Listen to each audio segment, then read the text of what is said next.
So I'm going to invite Adam up here to talk about how adjusters think and what motivates them. A whole bunch of what my dad's saying here are debate tactics, gents.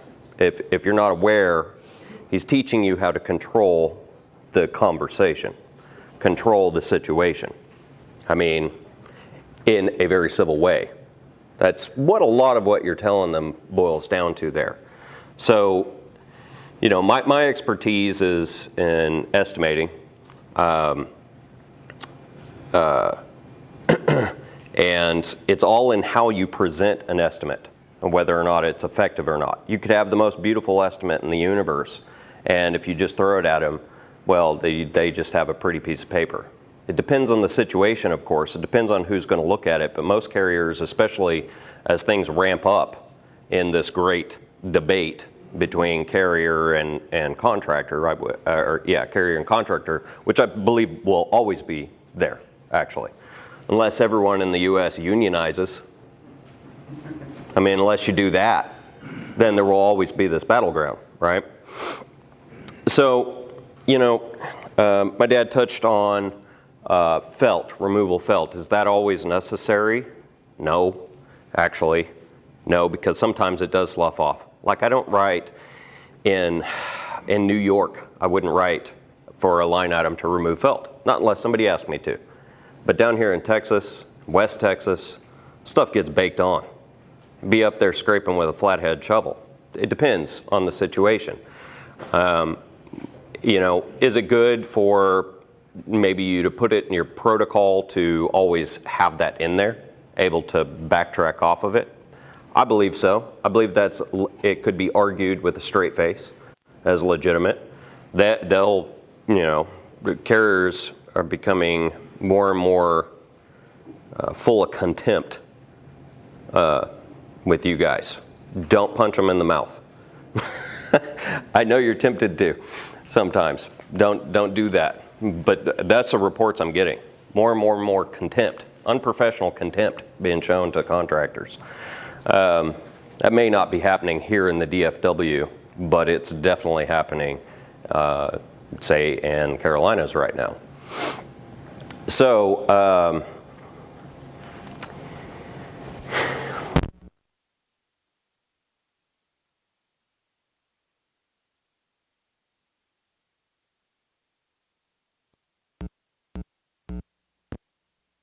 what an Xactimate line item encompasses.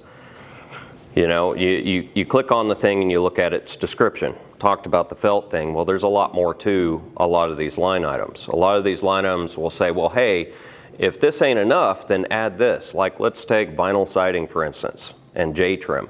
The line item for J-trim, when it isn't a typical situation. What's a typical situation? How many windows? How many doors? You know, what's atypical? It doesn't quantify. So it depends, right? But if you got 17 windows on a side of a house, that's not typical. You know, and so then, yeah, then we do what? All linear feet for J-trim. That's basically what I've extracted from that attached note there. Will they laugh at that? Probably not. Or will they be able to say yes? Not without a fight with their own file examiner. As an adjuster, right? If you don't think there's a fight between an adjuster and his manager, you're crazy. You know, well, it depends on the adjuster. Most adjusters don't even know that they should fight. Most adjusters don't even know that they should do a proper investigation of the loss. Crazy, huh? They haven't been educated. I mean, unless you really want to be good at adjusting in the industry, you won't be. Because there isn't like magical training somewhere that the carrier is going to offer or IA firms are going to offer that's suddenly going to turn you into somebody who has the drive to become a pro. Just like really, you know, any mega corporation type of deal. They don't want their lower down investigators to be true investigators, scrapping with on this point, that point, and the other. They want them to just be yes men, you know. No hate for adjusters. I know half y'all, or you know, some of y'all are adjusters. I'm an adjuster. you know, my license is long lapsed. I'll never touch another claim in my life. Plumb burnt out, right? You might soon, though, I heard. More power to you. Don't get me involved. I ain't doing it. So, you know, understanding how to tell them what's going on. So let's talk about waste factor for a moment. Okay, this is construction stuff. Field shingles, no offsets, gable roof. What is your actual field shingle waste factor? What, 5-7% most at the very most? I'm talking field shingles. Okay, it's actually pretty low. It depends. If you get a bunch of offsets, then your waste factor goes, you know, up. So carriers try to lump in a waste factor of, you know, to encompass the starter strip and hip and ridge. There's a pretty significant difference here between using their old school style that was born in the 60s, by the way, versus actually breaking out these components as separate components, which they are now. A lot of warranties will tell you have to use their starter strip. You know, GAF does, I think. They say you've got to. Otherwise, you're breaking our rules and we don't like you.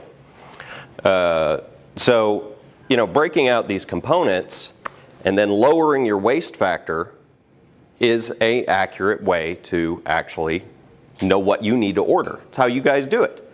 You look at the situation, you add a little bit, make yourself safe, so you got to run and grab an extra bundle, you know, get that. But this is what the math that you're actually using. On a 50 square roof that is a big fat gable, no waste factors, you're not going to actually order 10% more. You're going to have a bunch extra left over. And now that may depend on some products as well. I'm not a roofer. I don't pretend to be, you know.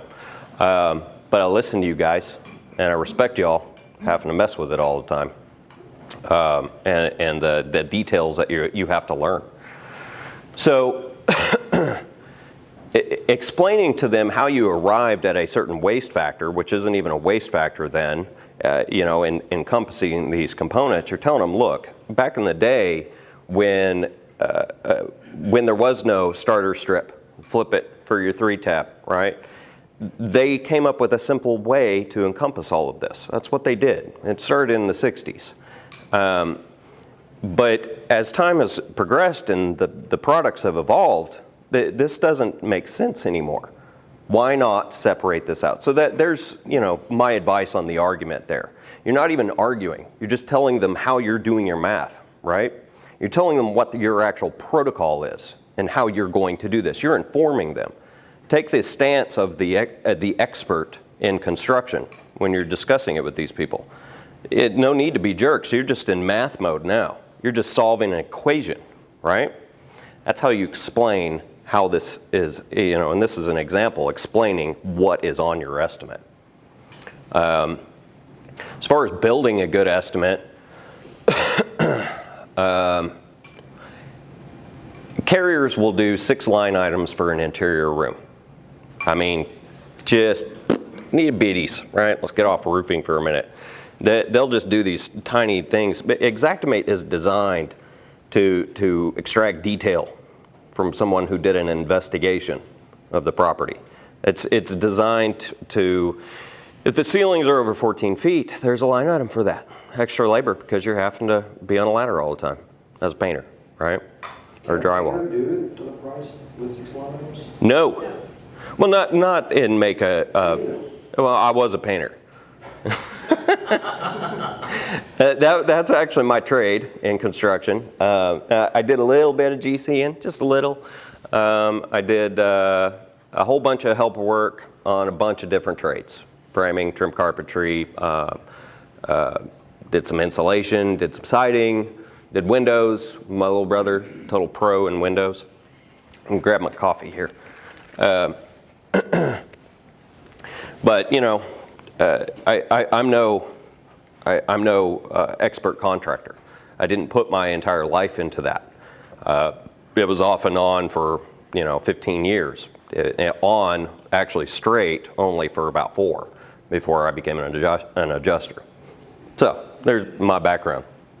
But no, painters, you know, it depends on the company, depends on the project, depends on several factors. Demographic can make a difference. If you're in a neighborhood, all the houses are 3 million plus, it makes a difference, you know, on who your sub might be as well. You know, but that's what they want. And so arguing with the carrier concerning extra components that they didn't actually include that Xactimate is calling for in its own descriptions, they have a hard time fighting that. As well they should. You're just utilizing the program. It says if this room has 14-foot tall ceilings, then add this line item to account for the extra labor. If you're trying to do it overly simple and not counting light fixtures and counting windows for masking off potentially if there's a lot of windows. If you're not including, say you have a patch on the ceiling, a whole house is going to get dusted. I mean, it depends on how the drywaller does his work, but a lot of times the whole thing gets dusted. Include for a Molly Maid at the end, you know, there's a final clean residential construction line item. Carriers have a tough time, you know, that's not throwing something against the wall to see if it sticks. That's a legitimate component, especially if you're actually hiring somebody to come in and clean afterwards. A lot of times it's you with a Swiffer duster, you know. And so these are a lot of things I talk about. I talk about success rate. That's important. Everyone wants the bottom lines. Success rate on a strong estimate that is argued well. About 3 out of 10 times, the carrier is just going to tell you to pound sand. That's my experience. I'm nationwide at this point. My company writes estimates for people across the nation. 3 out of 10 times, they'll just got to be jerks. Of course, they're trained to be. It's their policy to be complete jerks. They don't word it that way, but that's what they're doing. So about 6 out of times, they'll work with you to some degree. Okay, that doesn't mean win category. It means work with you to some degree, usually in the vein of about 40%, 30% more of what you're asking for, which if you're horse trading and writing an estimate for that horse trade scenario, you're actually in pretty decent shape. And that keeps you out of, say, using a PA or appraisal, potentially, in some of these cases. About 1 out of 10 times, fluctuates 5%, 10%. Carrier just says yes, you know. That's my experience nationwide. Some areas are a lot tougher than others. Some areas you wouldn't expect to be tougher than others. And some areas easier than others. It's an odd thing, and it also seems to ebb and flow. It ebbs and flows because carriers get bad PR the more they treat you like crap. Okay? They'll go through a span of about 2 to 3 years, then they'll switch measurement or managers in order to get that good PR. And then their bottom line ain't looking so hot, and then they switch. Ebb, flow, ebb, flow. How do I know that? I know all them boys. I've talked to all them guys and how they do things. Germania is an excellent example. No hate on Germania, but they have switched, people have noticed, they've switched back, forth over the course of the last 10 years. Question? When you say areas, you mean different insurance companies or areas of the country? Areas of the country. Really? Yeah. And then, okay. But yeah, okay, so also per carrier. You know, and so it depends. Okay, so to explore your question a little bit more, Allstate has big old bunch of IA firms that they farm out to in a catastrophe situation. But carriers farm out to IA firms all the time anyway, independent adjusting firms. I was a cat adjuster. I never worked for the carrier directly, right? Independent boy. They're different, IA firms have different attitudes towards things because you're dealing with the human element. Also, outside of the IA realm, in-house guys, they also have different claims managers with teams of adjusters under them. It's lots of Christmas tree forks, right? And so you may have one guy in this county who is totally awesome to you, same company, same month. This other guy, total jerk to you, couldn't get anything changed. They're not reporting to the same person. Okay, now all of these CAT managers or claims managers all report to the same head of the tree, of course.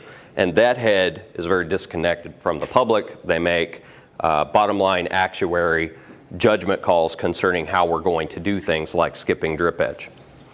You know, I train people that, well, contractors just don't even replace it. Well, it depends. It depends on the contractor. I hate this argument that they use. They're like, well, nobody does it. Nobody replaces it, so we're not paying for it. Is no one replacing it because you said that no one's replacing it and they're not going to pay for it? Chicken or the egg, people. Who started that nonsense? It's a flashing component. It needs to be replaced. IRC says so. You know? So there's that. Kind of run out of steam. I don't know what else to talk about. Yeah. Changing the trade labor to the correct trade labor. Oh, RFG versus DMO? Yeah, how do you handle that one? That's a hot ticket. Well, how do you handle that one? Right, Notice what he did? Right, He asked a question. ask a question. He asked a So, I kind of do what you do. Can I play defense? That's kind of why I know you play offense. I know you do what I do. So, we train our team to handle that question at the end. Okay.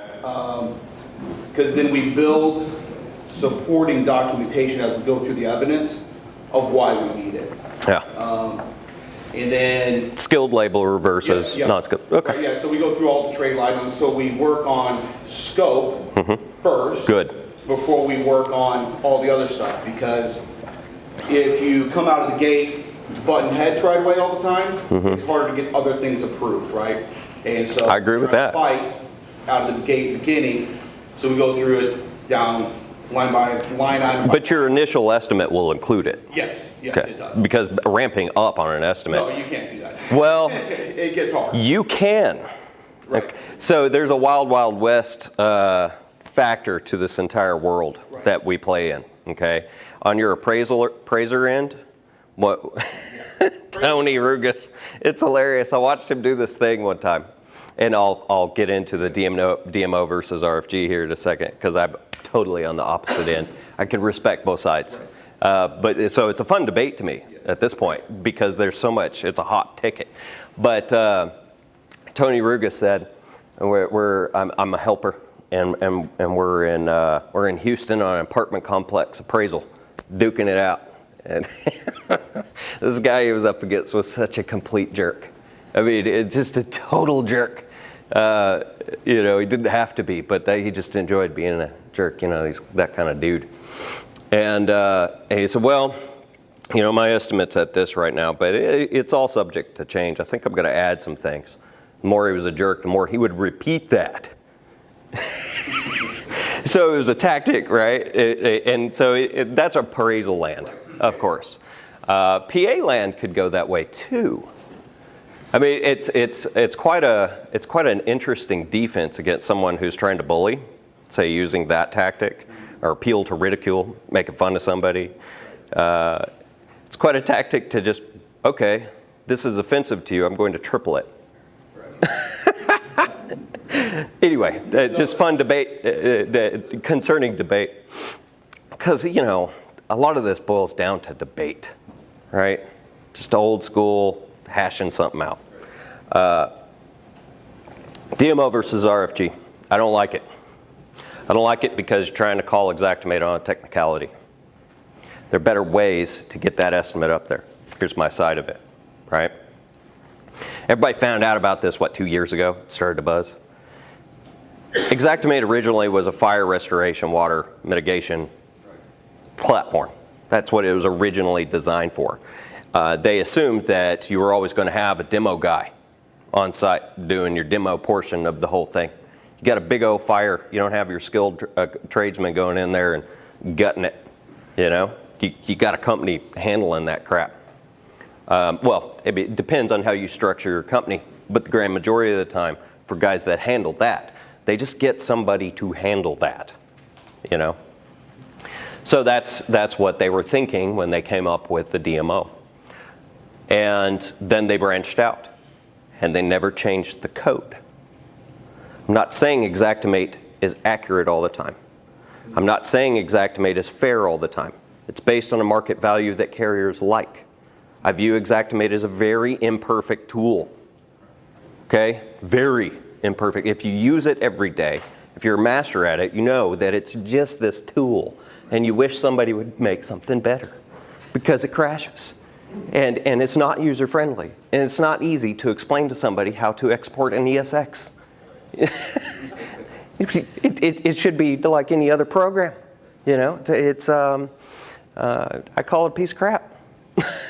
That's what that's actually what but it's respected, so I utilize it, right? Because it's a common syntax, but it's my tool, I ain't it.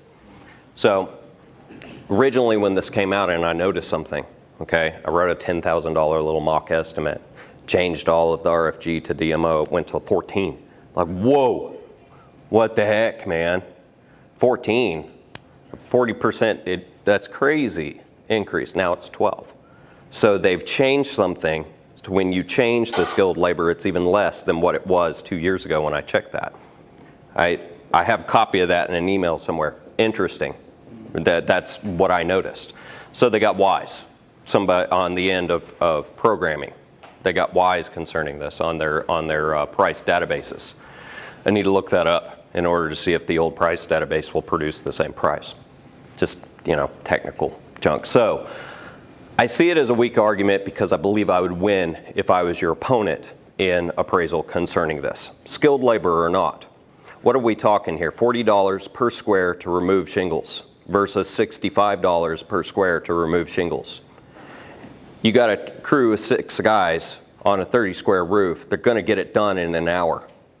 Roof's off. Roundabout, yes? Am I wrong? Educate me if I'm wrong on my numbers. Yeah, so, complexity and pitch, I guess, yeah. So is this, you know, what, $3,000 enough money, or isn't it? Okay? When it all boils down to it, is there enough money in this? Everybody got wise to this, so they took the adjuster's line items out without knowing how to increase things, not knowing how to add a cornice strip or, you know, extra, if it was actually 912 and the adjuster, you know, so without parsing the details, without looking at the components that they were missed. They were just duplicating adjuster's estimate, changing it to RFG, and lo and behold, they got the number that they actually wanted out of the thing. That's where it had evolved from. And so I see the argument as there are more legitimate ways, better arguments to utilize in order to hit the same goal that you're looking for.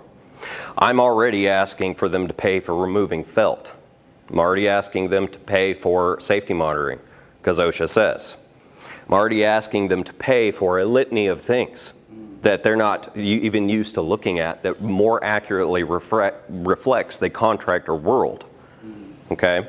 Components that aren't included in every single thing. So for me then, on top of all that, to say, well, let's duke out this RFG versus DMO thing, which half of the insurance side, okay, insurance world, absolutely just finds laughable. The other side is ignorant. Right. So it depends on the situation.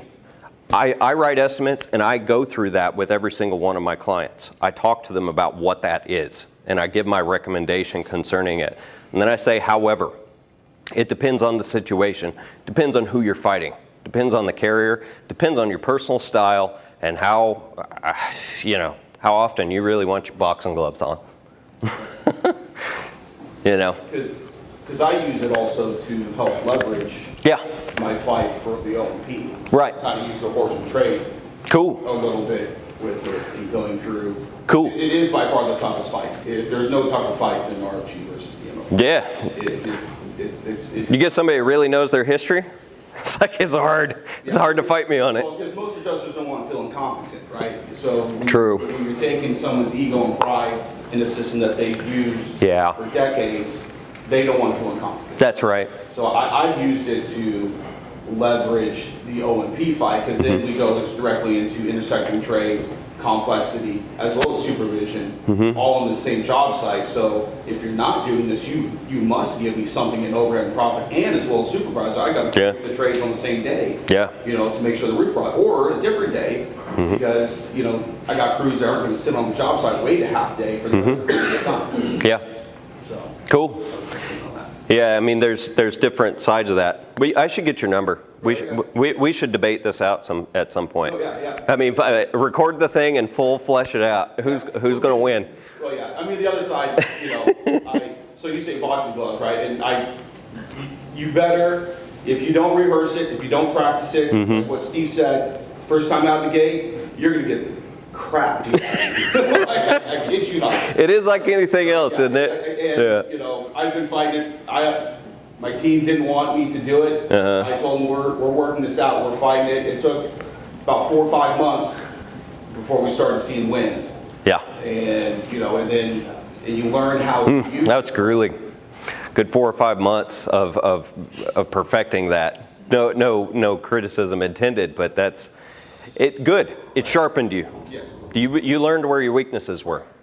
You know, good for you to know where your weaknesses are and where your strengths are. I love this guy. He's one of my clients. He's such a scrapper. Oh my God. He loves all of the stuff that I say, fight for it. That's good fun, really. Can I give an example of one of your situations? Sure. Yeah? Wouldn't be conflict or anything? So, one of his clients happened to be an attorney, right? She got a hold of the estimate. It wasn't you. You weren't the project manager. Anyway, an attorney got a hold of this estimate of mine.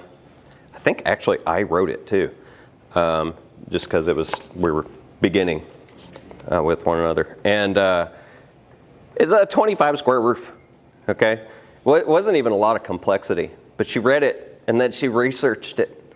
And she was mad at the carrier and talked to them, and it escalated like crazy, you know, between the two. She said, I'm not talking to any of you on the phone anymore. It's all via email, you know, and in lawyer speak, threatened without threatened to sue them for bad faith and a whole bunch of stuff, over $5,000, $6,000, something like that. And it was an interesting experience for us.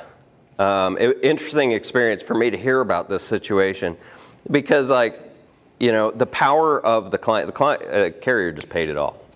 And I know that they hate this particular carrier, loathes half of my arguments. They think it's just stupid nonsense. We should have RFG'd them. The client has a big old bunch of muscle in the fight, more than you might think.